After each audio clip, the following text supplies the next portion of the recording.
Hi, everybody, and welcome to the second lecture of our course that focuses on scientific method.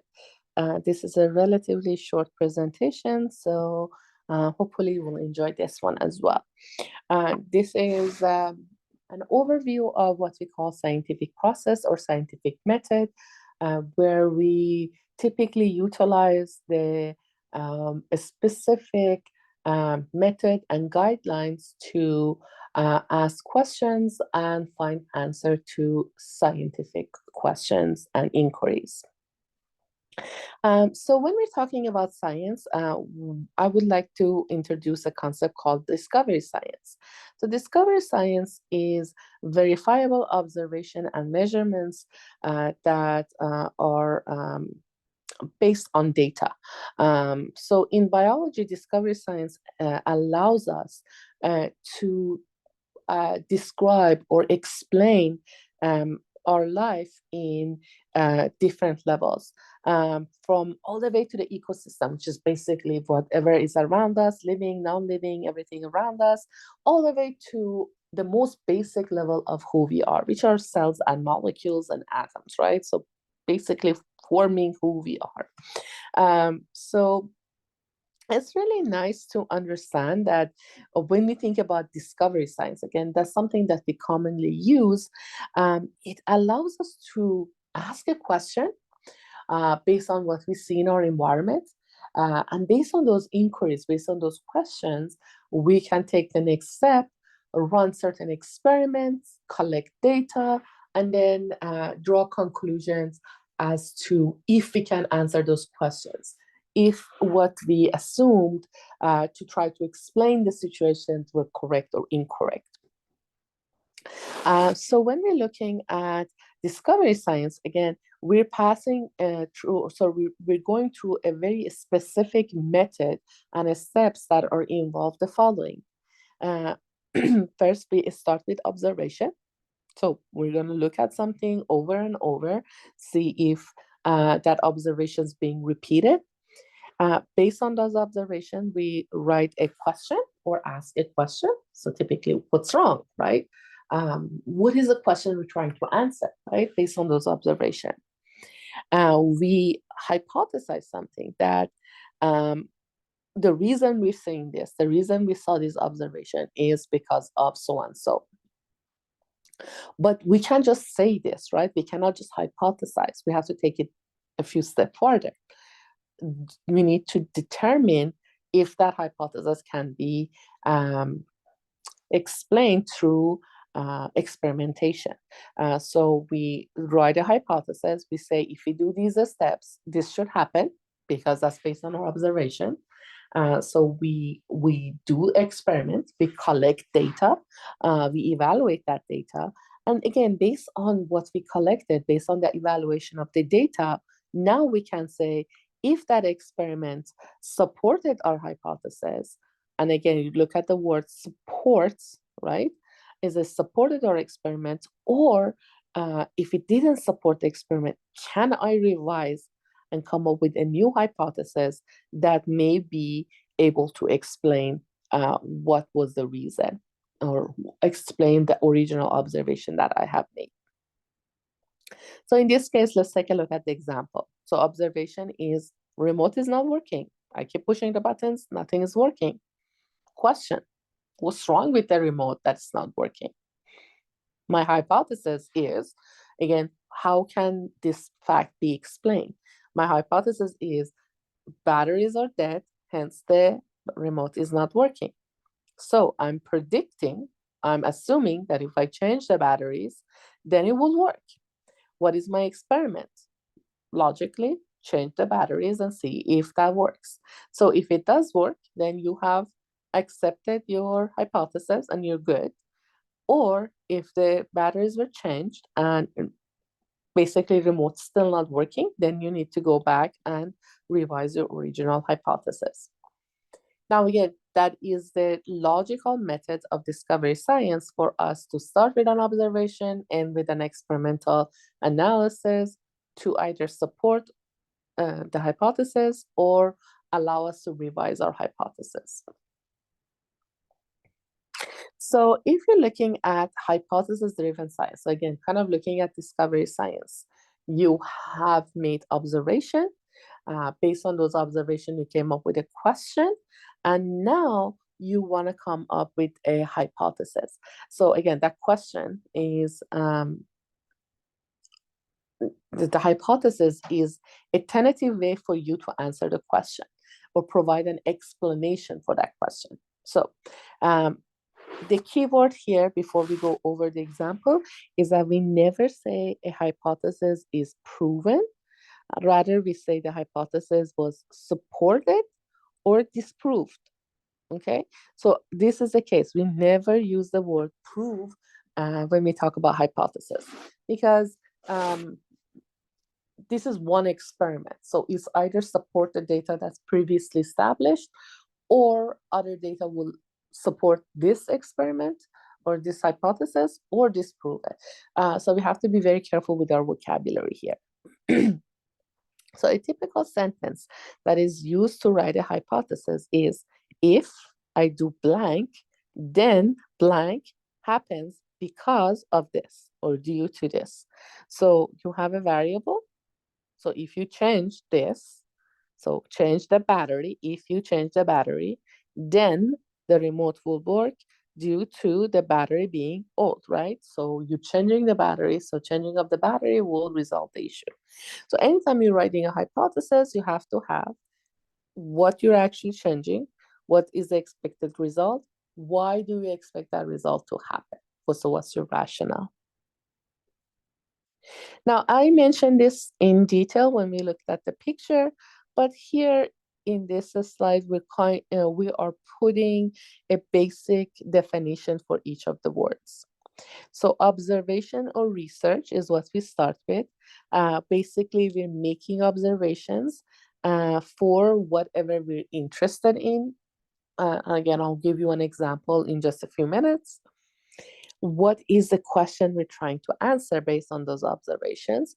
So develop a question that tries to answer what has been observed and can be also experimented on.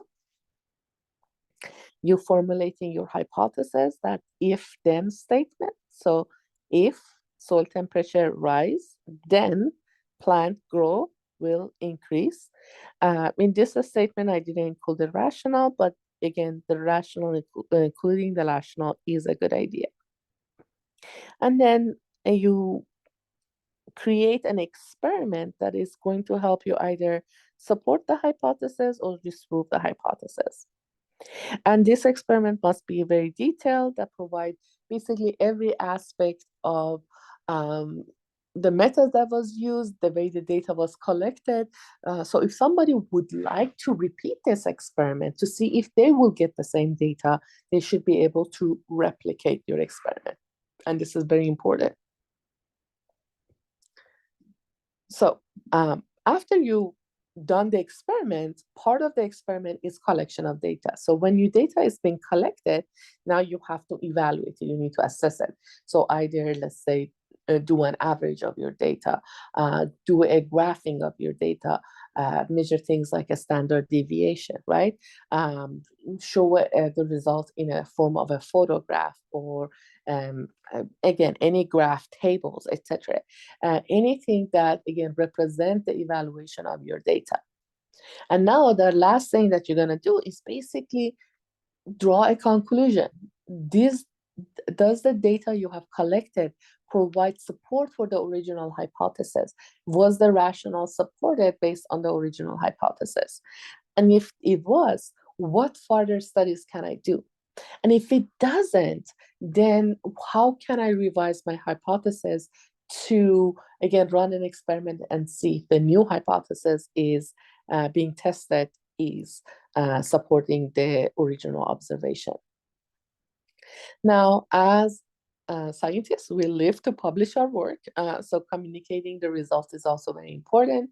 So we look into journals to make sure that the rest of the scientific community is also aware of that data, that something new has been introduced into the scientific community that, again, either support or disprove a previously observed phenomenon. Now, when we're talking about variables, one of the things that, when it comes to an experiment, one of the things that we discuss is the concept of dependent and independent variables. Make sure we understand the difference, because I think it's a little bit counterintuitive when you look at this vocabulary. So the independent variable is the value that is being manipulated. The variable that's being manipulated means you have control over changing this. This is the part that you have control. So let's say providing water for a plant and not providing water. That's the variable that you're testing, hence is identified as independent. Again, it's something that you as a scientist, you as a person running the experiment, can manipulate or change. Dependent variable is the way the experiment responds to you based on the independent variable. So the result that you're collecting, basically. So if I water the plant, if it grew, the growth of the plant would be my dependent variable. So if you look at the graph that I have here, your independent variable is depicted on a graph. It's always on the x-axis, and this is your x-axis.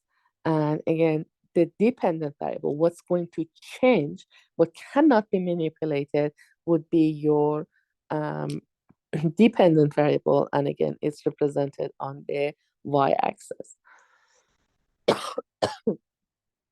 So in this case, the numbers doesn't matter. I just want to make sure you guys know the orientation and how we actually graph data.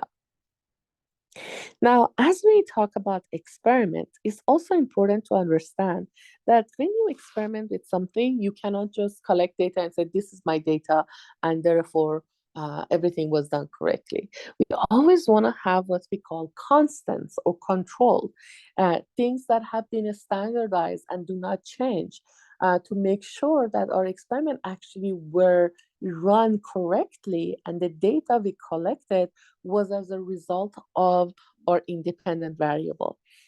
So the set of the information or data that is collected by setting up a constant in your experiment, no variables in it, or standardized variables, that is considered to be your control group. So control group, basically the same condition, nothing's changing. You just want to make sure that the experiment's still running. The experimental group is basically where you introduce your independent variable. How does that independent variable is going to affect your data? So constant in the experiment, what we call constant, again, think about the word, the vocabulary we're using. These are factors that are not going to change, so it's going to continuously stay the same throughout the experiment. So we are making sure that basically, if you're running an experiment, everything between the experimental group and the control group are identical, with the exception of one variable, which is your independent variable. So if you see a variation in your data, you can say that that variation happened because of the manipulation that I've done on the experiment. If that didn't make sense, or you still need additional information or explanation, we're going to take a look at this image to help you understand it a little bit better. So we have set an experiment here. And in this experiment, basically, they wanted to see if water was a factor in terms of the growth of the plants. So if you look at the first scenario, or the first set of pictures, what you notice is they have two pots. They're beautifully labeled plus water, minus water. So that doesn't, one doesn't get water and one does get water. So in these two, this one, the one that gets the water, would be your experimental, and the no water would be your control, okay? Now notice that the pots that they've drawn, they're identical, which means the soil, the environment, the amount of sunlight, the type of pot, the type of fertilizer, everything is identical. The only thing that's going to be different is the independent variable, which is water. So they added the same number of beans to both, okay? The one that is the experimental group is receiving water, and the other one is not. And again, notice the conditions are the same. So there's only, everything is constant with one variation. So at the end, when you look at this data and you see 9 seeds grow and 0 seeds grow here, that means that the water was the contributing factor, was the independent variable that contributed to the growth of the plant, whatever the hypothesis was for this experiment.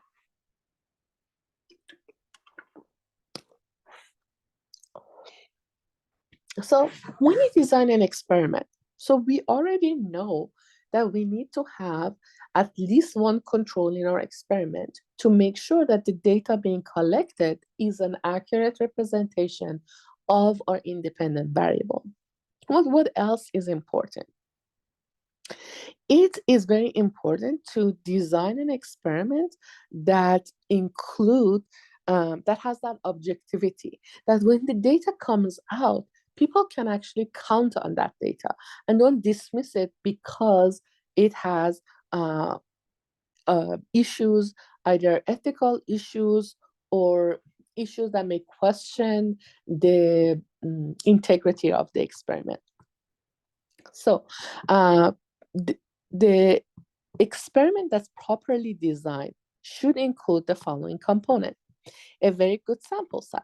So for instance, if you are evaluating a medication, for instance, and you're giving medication to people, you don't want to try it on only 10, let's say 10 Caucasian people that are male. You want to have a vast number, thousands of people being involved of different races and both genders, if it's possible, pregnant, different ages, right? From all the way from youth to elderly. You want to assess all group of population so you have representation, right? Representation of the people that will be taking that medication. You must have, again, a control group and a treatment group, which is their experimental group. You have to try to, and again, it's not always going to happen. Sometimes it will happen, especially in medical field. You have to avoid psychosomatic effects. So using placebos, right? A lot of time people take placebos, assuming that they're getting a medication and that psychosomatic will affect how they respond to medication. So even though they're not really getting quote unquote medication, they're still seeing positive effects. So it may actually affect the final results. Bias. So again, if you're the one that is developing a medication, you're going to be biased toward the medication and how you will report your data. And I'm not saying everybody is, but that's just human tendency, right? For us to be biased toward our own research, toward our own work. So it's very important to have what we call a double blind method, which basically means that you don't really know, and here's an image of what it is. So the doctor doesn't know who gets the medication, and neither the patients. So doctor gives medication, and there's somebody that will know it, but they will give a control pill and the other one would get the test pill, which is basically experimental and control. And then the patient also don't know what they're getting. So nobody in this equation knows what they're getting. So you're eliminating that, again, going back to that psychosomatic effect, because you don't know if the person's getting placebo or not. And the person, the experimenter, the person performing the experiment also doesn't know who's getting it. So they cannot basically shift or modify their data or their information. You have to make sure after your data is collected to also run a statistical analysis. And that statistical analysis need to show significant differences. And I'll show you what that means. So if you go to this image, what we have drawn here is what they call standard deviation. So standard deviation basically tells you a range of what that data would look like. So what does that mean? So let's say you have number 5, and you have a plus and minus 1. So plus and minus 1 will give you a range of number 4 to 6. So the standard deviation for this data is 1 point. Now, if I go ahead and I said, okay, I have another set of data that has number 4 and a standard deviation of 1 point, right? So that means my data ranges from 3, 4 minus 1 is 3, all the way to 5. So if you look at the range, there is an overlap between the two data, right? So that means there is no significant difference between these two data. But what if I say 4, okay, and then plus and minus 0.25, okay? So if I do this, the number would be 3.75 to 4.25.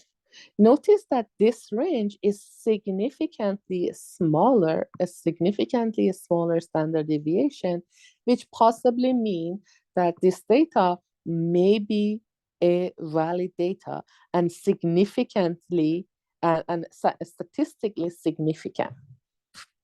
So let's take a look at the data we have here. So notice right here, these lines that we have over here are basically the standard deviation. So kind of like that plus and minus that I've done here. So notice that these two data are overlapping, right? So it means they are not significantly different from another because their standard deviations are overlapping right about here, correct? But look at this data right here for R3. And again, you don't care what the R3 or R1 or R2 stands for. But what I'm looking at is the highest point this bar is going to reach is here, okay? Which does not share this portion. There is no overlap with this data. So I can say that R3 is significantly different than R1 and R2, but there is no significant difference between R1 and R2 because their standard deviations is overlapping. Here is another thing. So we have, in this case, strength A versus strength B.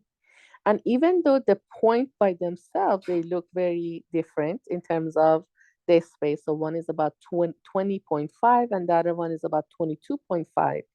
Their standard deviation overlaps, which means the strength A and the strength B have no significant differences when compared. So having that statistical analysis that are significantly different is very important in terms of assessing your data and evaluating your data. And again, the last thing we want to do is make sure that the data that I'm presenting is actually being evaluated by people who are knowledgeable in the field, the experts of the field, and making sure that they approve of the information, that they can follow and track the experiment, and they can assess the data and say, okay, the data looks good, the conclusion that you draw looks good, there is no bias in the data, the sample size were good, etc., etc. And when we get that peer evaluator, when we get that experts putting that check mark or okay in there, that means we have done what we needed to do as a researcher. And we have done our due diligence to provide data and experimentations and information that properly supported. Now, the culture of science, I think it's very important for us to also understand this. The culture of science is not only knowing one way of things, right? We want to understand things at different levels. And I think I like this picture because it says scientific theories are not the only way for us to understand things, right? We look at the world with different lenses. We can have artistic view of the world, right? We can scientific view, we have philosophical view, we have religious view, right? And each of us have these circles, right? Not all of us, some of the circles might be smaller and larger, but all of us have a circle. And then there are regions where these science and art and philosophy and religion may overlap with each other, and sometimes they don't. There are regions that they don't overlap. But there's sometimes in every aspect of our life, it's where one one of our interests and one of our ways is overlapping with the other. And that's what we want to see. We want to understand that science is not this kind of, again, black and white that we want to kind of understand and be done with it. And there are different perspective and different way of understanding and knowing our nature. Also, the other thing that I wanted to explain this is there is two key features that allow us um, to distinguish science from other forms of inquiries. So in terms of science, one of the things that we do is we are starting it by depending on observation, which we actually look at our surrounding and kind of observe what is happening, right? And then using measurements, using different units of measurements to figure out or to record our observation and to take the next step, which is verifying that observation, right?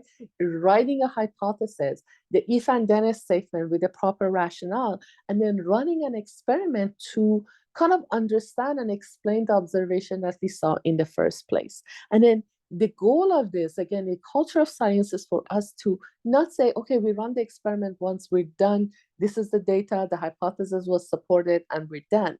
We will repeat it and then repeat it again and then repeat it again, right? Over and over.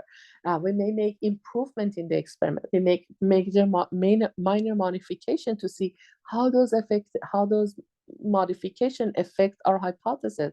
How does it affect our data? How does it affect our conclusion? So again, culture of science is different in the sense of, again, two key factors. One is based on the observation that can be measured.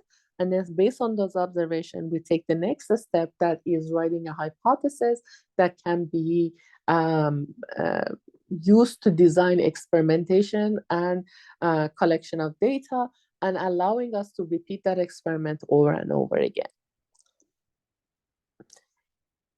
So again, thinking about the science and its culture, we always, as scientists, want to use the scientific method, again, following that inquiry path, starting with observation, going through question and hypothesis, experimental writing, data analysis, and then collection and conclusion. All of our tests, again, going through the experimentation. Even though a lot of people try to bring, and I'm not trying to be mean or offend anybody here, but we are going to use the scientific method to look at what we actually consider a natural world. So natural world is basically what's around us. The inorganic matter, things like water and mineral things that lacks carbon and hydrogen again. Anything that's non-biological, basically. And then we're going to look at our organic matter, basically humans, anything that's living, plants, animals, right? Trees. So anything that's identified as organic matter, both the living and then inorganic components. So animate objects. We're not kind of looking at ghosts or things that we can't see, basically. No absolutes. And I think this is one of the most interesting facts about science. Scientific laws are not considered absolute truth. And I know a lot of people use these words as it's been established, it's done, we're going to close the book on it. That's not how science works. In fact, what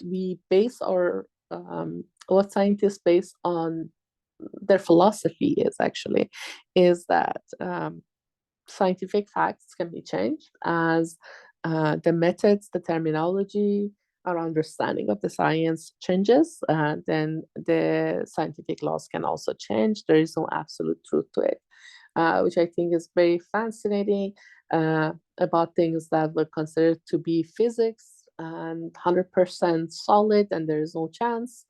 We were introduced to quantum physics a few decades ago, and now the perspective of science is very different. So you have your typical physics, and then you have quantum physics that breaks a lot of laws that were established by the original classic quote-unquote physics. As I mentioned earlier about natural world, we talked about that in terms of organic and inorganic. We want to make sure that it is something that it is within our physical realm that we can actually test. So the testability is what we actually discussing in terms of our natural worlds. The predictability of a, an experiment and how we can collect the data, basically it implies that when we write a hypothesis, that hypothesis can be measured and data can be obtained from that to answer questions related to our real life. Again, building upon what I've already mentioned to you guys, ghosts are a very good example of what we consider supernatural entities, not natural, doesn't fall within our physical realm. So because it's not within our physical realm, the laws of the universe does not apply to them. Hence, ghosts are outside our purview of science and cannot be studied. We cannot study their existence, or basically it's lack of proof for that one matter. Because we don't have the tools, right? The only tools that we have is what's associated with the natural world. The last concept I want to finish up this PowerPoint with is the differences between facts, laws, and theories. And I have a really good video that explains this. I found that very interesting. So if you guys are watching this, please go to the PowerPoint and make sure you click on that to watch the video related to these three vocabulary. So facts. Well, facts are basically the observations that have been repeatedly confirmed and have been accepted as what we consider to be truth. So truth in science, but again, it's never final. As I mentioned earlier, science is never final. We don't say, okay, we're done, close the book on it. The sun is a star. As of right now, sun is a star. It's a fact. Hypothesis. So again, building upon what observations are, hypothesis is basically a statement that is tentative, and again, about what we have observed in our natural world. It must be testable. So again, that kind of the if and then statement with a proper rationale. And hopefully that experimentation gives us the information to either support the original hypothesis or disprove it. For instance, a hypothesis, if I throw a ball up, then it will come down due to gravity. So you have that if and then statement. So what is the difference between facts, laws, and theories? So laws are basically a descriptive generalization. So it's a way for us to explain about how our natural world behaves when specific circumstances are presenting themselves. Law of thermodynamics, right? Something that we have heard of it. This is very important, again, to understand that when we're talking about this, they're not 100%.